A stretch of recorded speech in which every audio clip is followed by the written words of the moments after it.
नमस्कार, स्वागत है आपका स्टार न्यूज प्लस पर। आपके साथ में प्रीता चौहान। आइए अब हम आपको दिखाते हैं आज की बड़ी खबरें। स्टार न्यूज प्लस पर बने रहिए आप मेरे साथ। ऐसी ही बड़ी खबरों को जानने के लिए चैनल को सब्सक्राइब करना ना भूलें। धन्यवाद।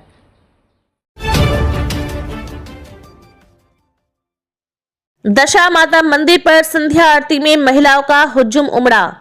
महिलाओं का दशा माता पर्व होने से दिन में मंदिर और पीपल वृक्ष पर महिलाओं ने ही व्रत रखकर पूजा अर्चना की। महिलाओं ने दिन भर व्रत रखकर और सज धज कर श्रृंगार करके अपने हाथों में भी मेहंदियां रचाई।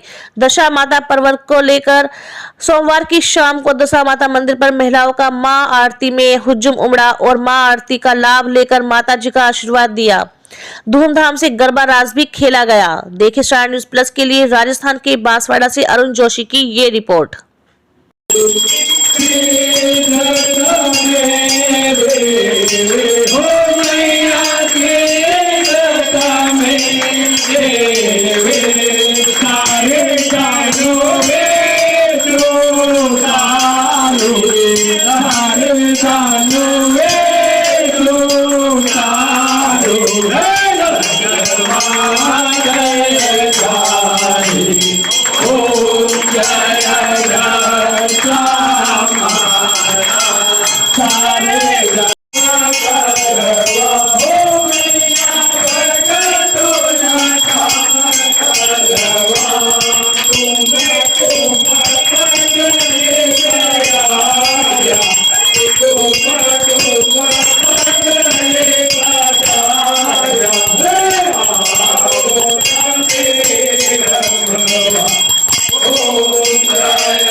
ओम जय दासाम